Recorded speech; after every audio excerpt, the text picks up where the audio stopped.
नमस्कार साथियों, आपका स्वागत है अपने यूट्यूब चैनल तथागत एडुजोन पर। आज 22 जुलाई को हम सब राष्ट्रीय झंडा अंगीकरण दिवस के रूप में मना रहे हैं। तो बात करते हैं कि ये जो हमारा वर्तमान झंडा है, ये अपने वर्तमान प्रारूप में कब स्वीकार किया गया और किन किन चरणों से होकर के ये इन इन इस तिरंगे के रूप में अपनाया गया है। तो चलो बात करते हैं कि आज हमारे जो राष्ट्रीय ध्वज है इसका नाम तिरंगा है, यानी कि 3 रंगों के से बना है, इस वजह से इसको तिरंगा कहते हैं। और इसका प्रयोग क्या है, तो राष्ट्रीय ध्वज के रूप में होता है। उसका इसकी जो झंडे की लंबाई चौड़ाई का जो अनुपात है, तो ये 2:3, यानी कि 2 अनुपात हम बात करेंगे तो हम बात करेंगे इसके लंबाई जो है, इधर से इधर 2 और ऐसे 3। तो जो इसकी लंबाई और चौड़ाई का अनुपात है, ये 2:3 रहता है। ये 2:3 के अनुपात में भी जैसे जितना बड़ा झंडा रहेगा उस हिसाब से फिर 4:6 आगे बढ़ता चलाएगा, बट जो अनुपात इसका रहेगा 2:3 के अनुपात में ही रहता है। उसके बाद इसको अंगीकृत कब किया गया है, जैसा कि हमने बताया कि 22 जुलाई को राष्ट्रीय झंडा अंगीकरण दिवस के रूप में मना रहे हैं। तो 22 जुलाई 1947 को जो भारतीय संविधान सभा बनी थी, उसने इस झंडे को स्वीकार किया था। और इस झंडे से पहले किन किन प्रारूपों में था, हम आगे बात करेंगे। आगे देखते हैं कि इस झंडे की रूपरेखा क्या है, कि कैसे इसको बनाया गया, तो इसमें क्या क्या चीज़ें हैं। तो रूपरेखा में हम देखते हैं कि इसमें सबसे ऊपर गहरा केसरिया रंग है। केसरिया रंग है जो शौर्य या बलिदान का प्रतीक है। बीच में सफ़ेद रंग है जो शांति और समृद्धि का प्रतीक है। उसके बाद में सबसे नीचे जो गहरा हरा रंग जो है, तो ये तीनों जो है गहरा हरा रंग है जो कि प्रगति उन्नति का प्रतीक है। ठीक है, तो ये जो तीनों रंग है ये बराबर के अनुपात में है। जितने का अनुपात केसरिया रंग का है उतने का सफ़ेद का है, उतने का ही हरा रंग का है।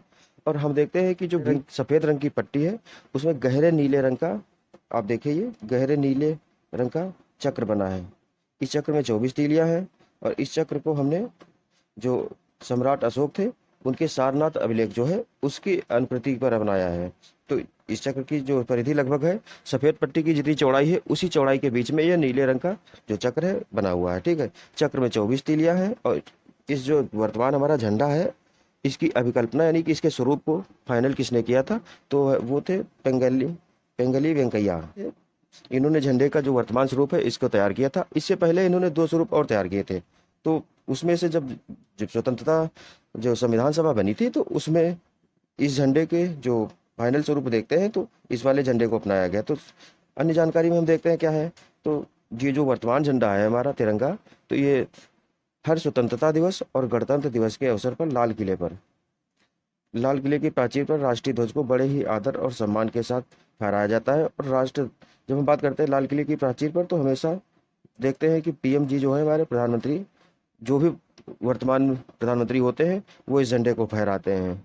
ठीक है, फिर है कि सफेद पट्टी के केंद्र में गहरे नीले रंग का चक्र है, जिसका प्रारूप अशोक की राजधानी सारनाथ में स्थापित सिंह के शीर्ष फलक के चक्र में दिखने वाले चक्र की भांति है। ये हम पहले भी बात कर चुके हैं कि जो इसमें दिखाई देने वाला नीले रंग का चक्र है वो अशोक की सारनाथ वाली जो स्तूप है वहां से लिया गया है।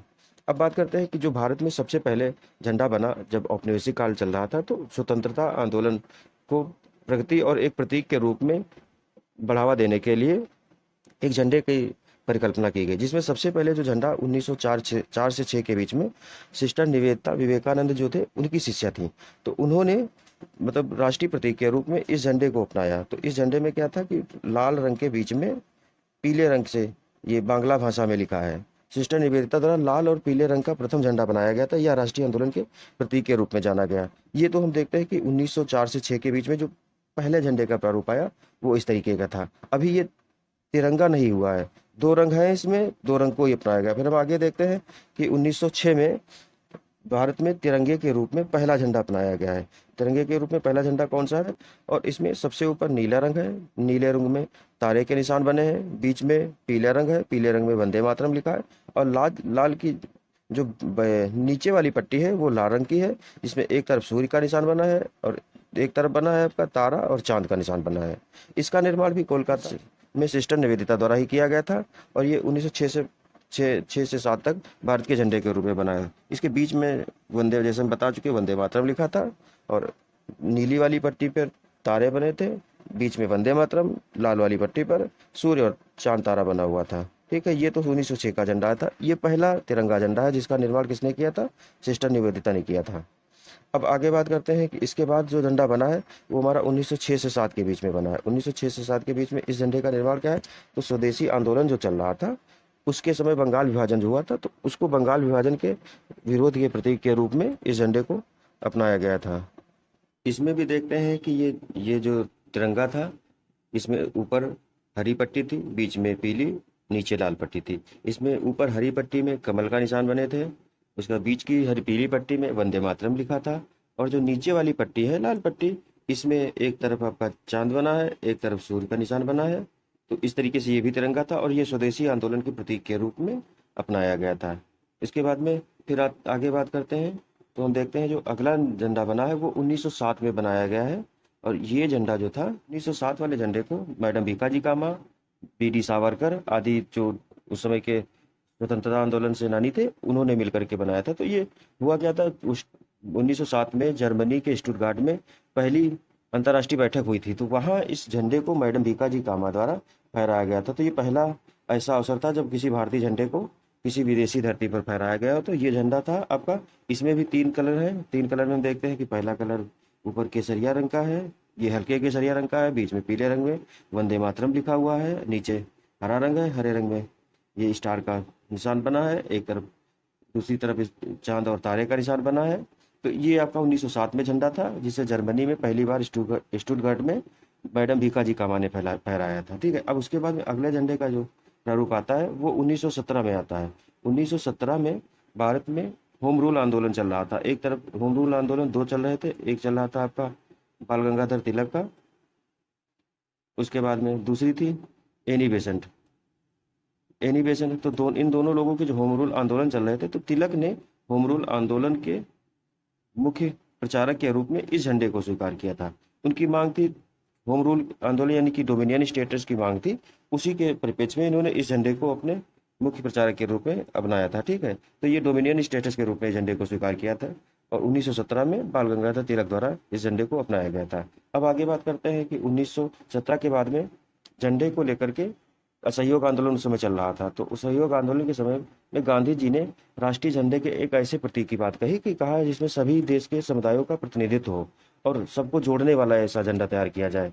ऐसा ना हो कि जो कॉलोनियल स्टेटस को दर्शाता हो, एक ऐसा झंडा अपनाया जाए जिसमें देश के सभी समुदायों की भागीदारी सुनिश्चित हो। तो उसमें बंगाली वेंकैया जो थे, उन्होंने क्या किया कि भारत के पहले झंडे जो है 1921 में इसके पहले स्वरूप को इसमें स्वीकार किया। तो इसमें क्या था आपका कि बीच में देखो आपका एक तो था हरा रंग, नीचे लाल रंग था, और बीच में चरखे को गांधी जी के अनुरोध पर से चरखे को स्वीकार किया गया, क्योंकि उस समय चरखा चलाना अपने आप में स्वाभिमान की बात थी। तो चरखे को स्वाभिमान के साथ साथ राष्ट्रीय प्रतीक के भी देखा गया था कि देश भर में चरखा चलाने के लिए, मतलब स्वदेशी को बढ़ावा देने के लिए चरखा प्रतीक था, और उस प्रतीक को इस झंडे के रूप में स्वीकार किया गया। तो पहला जो झंडा बंगाली वेंकैया जी ने बनाया वो 1921 में बनकर आया और उसका प्रारूप इस तरीके का था। फिर उसके बाद में आता है कि अगला जो झंडा बनता है वो 1931 में आता है, वो भी बंगाली वेंकैया जी के द्वारा बनाया गया था। तो ये झंडा जो है ये वर्तमान झंडे की बिल्कुल अनुकृति है।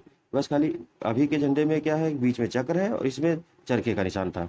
तो ये झंडा 1931 में भी वही कि भारतीय समुदायों को सभी की हिस्सेदारी को सुनिश्चित करने के लिए ऊपर है केसरिया रंग आपका, बीच में सफेद रंग है, केसरिया शौर्य और बलिदान की बात करता है। उसके बीच में ये शांति समृद्धि का प्रतीक है। उसके बाद ये आपकी उन्नति और प्रगति का प्रतीक है हरा रंग, और जो बीच में नीले रंग के जो ये चरखा बना था, ये चरखा उस समय की राष्ट्रीय आंदोलन में सबके सही साझी भागीदारी को दर्शाता था।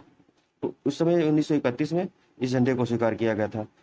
ये झंडा 1947 तक चलता रहा। उसके बाद 1947 में जब संविधान सभा का गठन किया गया तो उसमें कहा गया कि अब एक ऐसे झंडे को स्वीकार किया जाए जो ये इस झंडे पर लगभग सबकी सहमति थी। बस अब हो क्या रहा था कि 1947 में झंडा स्वीकार किया गया है, उसमें बीच में चरखे की जगह चक्र को लिया गया। इसमें चक्र को प्रगति का सूचक माना गया है, तो इसको इसी वजह से स्वीकार किया गया कि हम अपनी देश की समृद्धि और प्रगति को लगातार निरंतर बढ़ते देखते हुए इसे स्वीकार किया। तो इसे 22 जुलाई 1947 को जो भारतीय संविधान सभा थी उसने अपनी एक लंबी बहस के बाद सभी सदस्यों के बीच सहमति बनाते हुए 1947 में 22 जुलाई को इस झंडे को स्वीकार किया। तो ये आज जो 22 जुलाई है 22 जुलाई 2030। तो आज भी हम अपने इस झंडे को अंगीकरण दिवस के रूप में मना रहे हैं। तो आप सभी देशवासियों को राष्ट्रीय झंडा अंगीकरण दिवस की बहुत बहुत शुभकामनाएं। जय हिंद, जय भारत।